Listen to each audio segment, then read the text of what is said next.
O Salmo 92 foi escrito por um autor anônimo. Existem alguns escritores que dizem que quem escreveu o Salmo 92 foi Asaf. Mas quando você vai no texto massorético, que é a Bíblia original, este salmo fala apenas que ele se trata de um cântico para o sábado.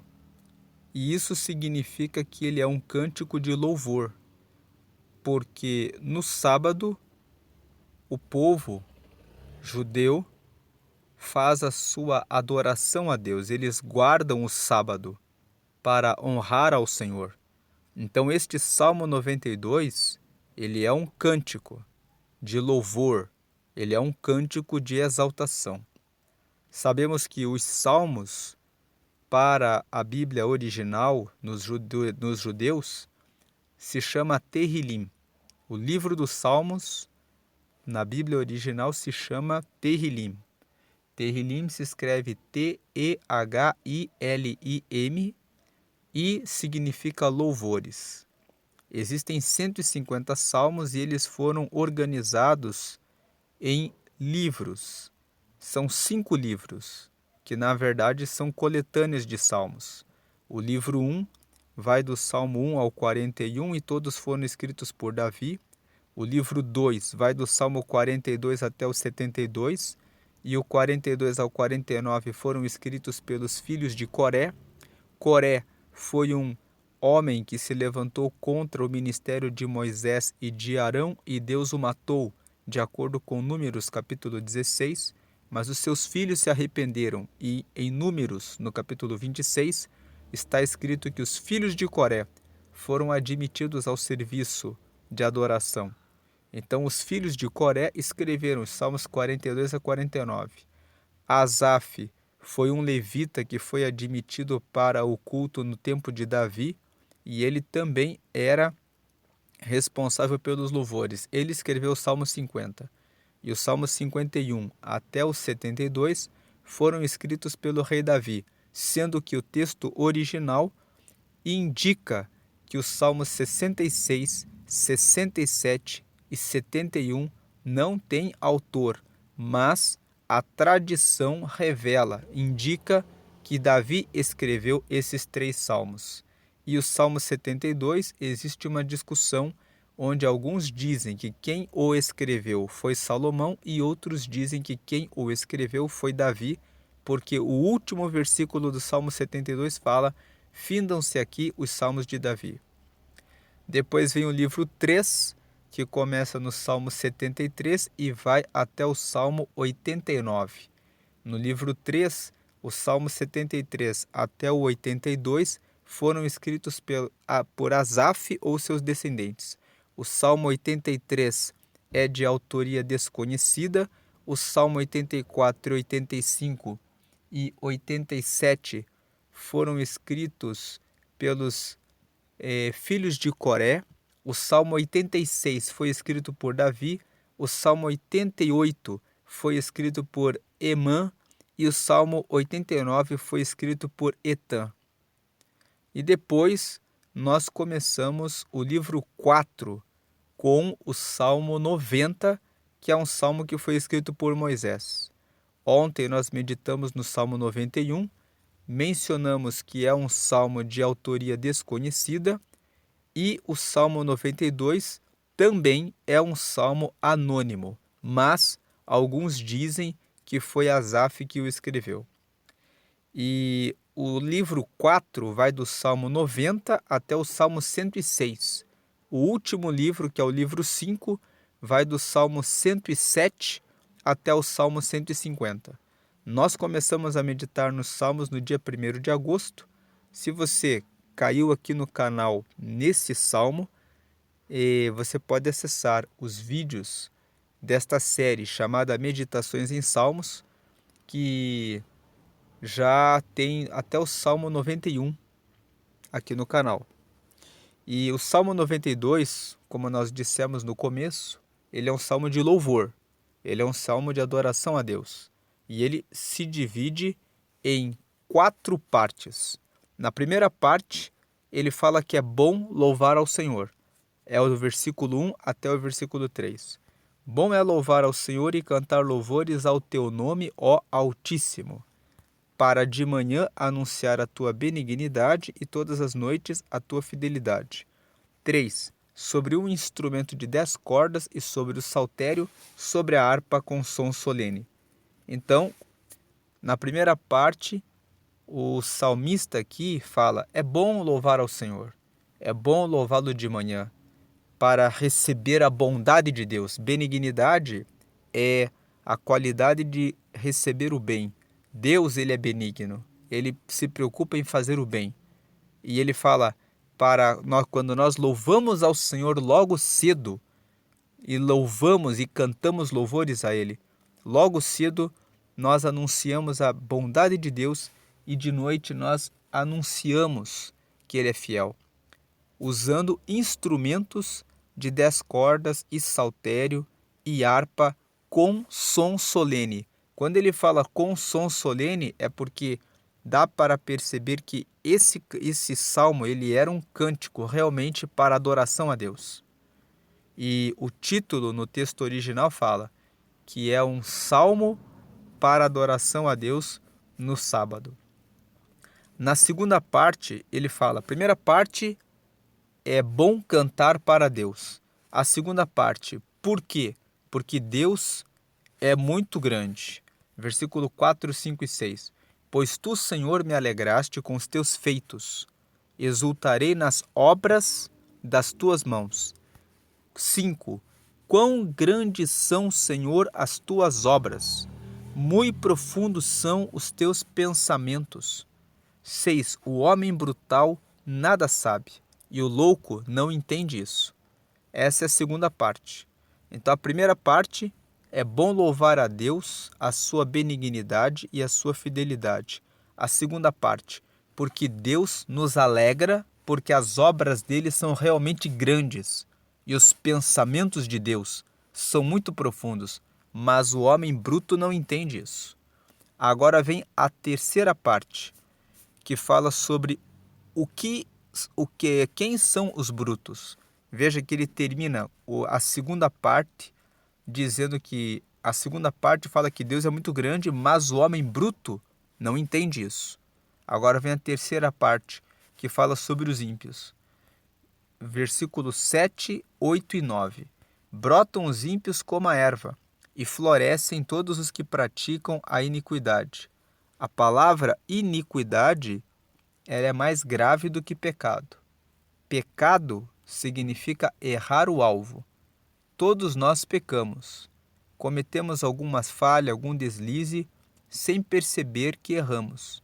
A iniquidade é quando a pessoa sabe que aquilo é pecado e ela toma a decisão de agir praticando o erro. A iniquidade, portanto, ela é mais grave. É o pecado deliberado. A pessoa quer fazer aquilo que ela sabe que é errado. Então o versículo 7 fala, brotam os ímpios. Os ímpios são justamente esses, os que praticam iniquidade.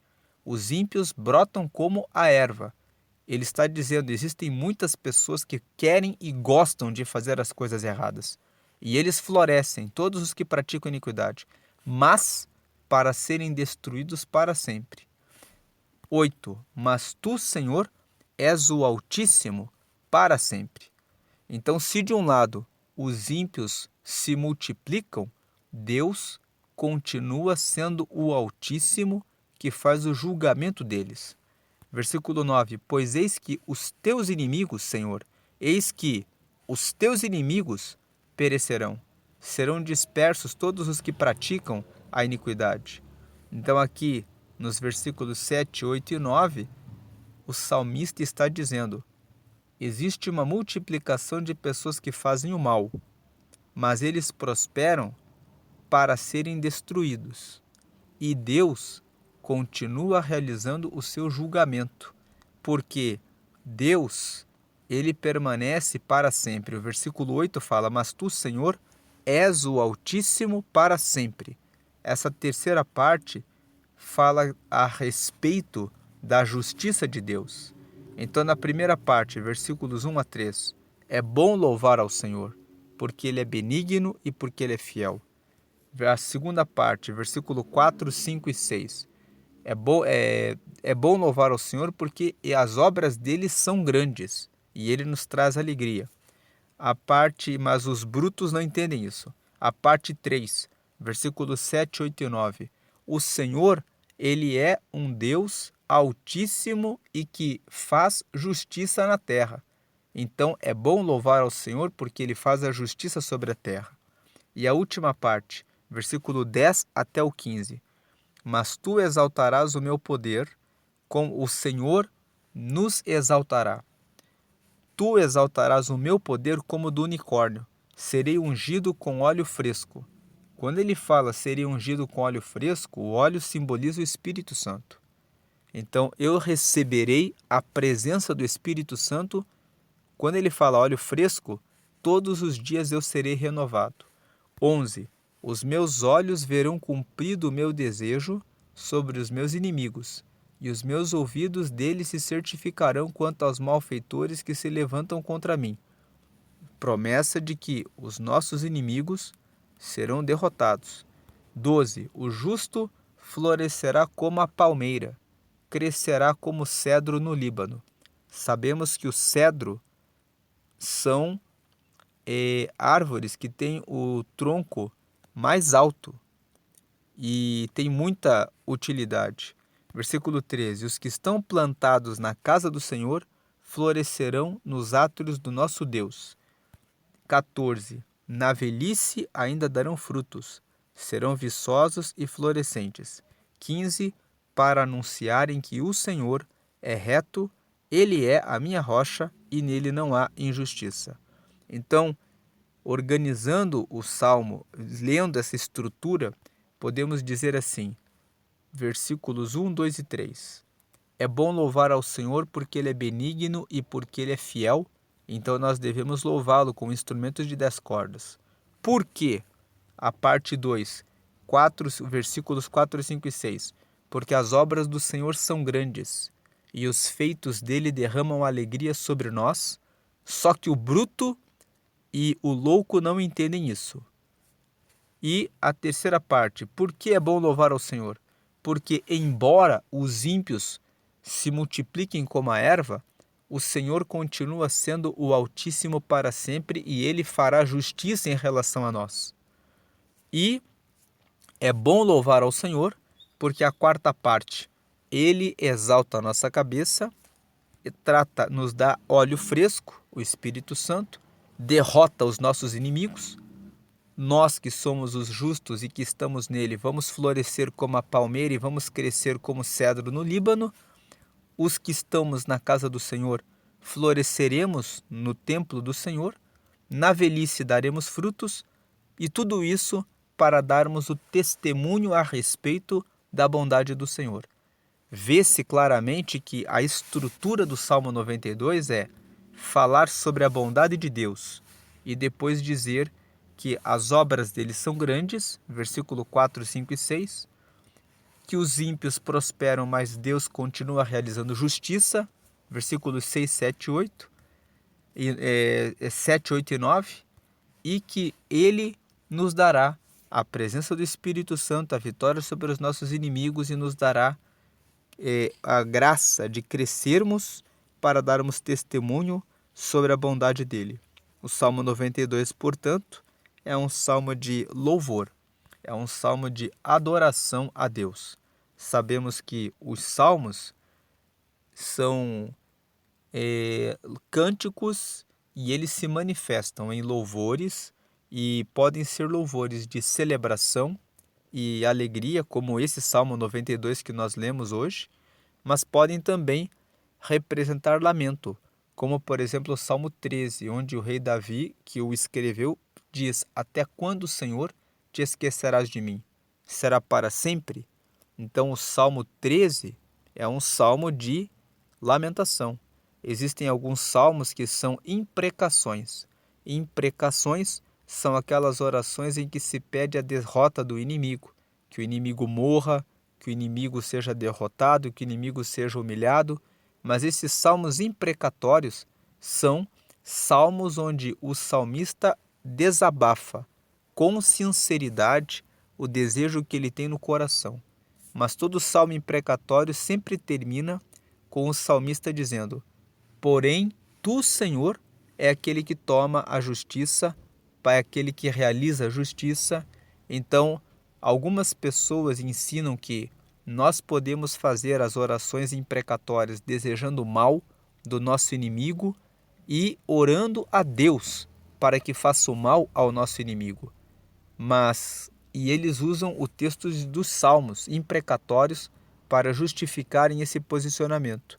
Mas o que eles não prestam atenção é que todo salmo imprecatório sempre vem depois, seguido de frases que falam que é o Senhor que faz justiça, é o Senhor que faz.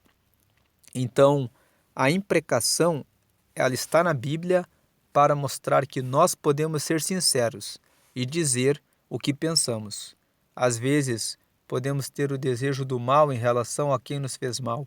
Podemos orar e dizer: Deus, o desejo que eu tenho é que ele morra, o desejo que eu tenho é que ela sofra, o desejo que eu tenho é que a pessoa pague pelo que me fez. Porém, o Senhor é Deus e a justiça pertence apenas ao Senhor. Então, quando nós oramos assim, fazemos a imprecação, mas deixamos na mão de Deus, porque o que o Senhor quer que nós façamos é que perdoemos os nossos inimigos, e Jesus disse isso e Mateus registrou no capítulo 5, no versículo 44. E existem também alguns salmos que são de louvores. Além do Salmo 92, o Salmo 100 fala: celebrai com júbilo ao Senhor, todos os moradores da terra.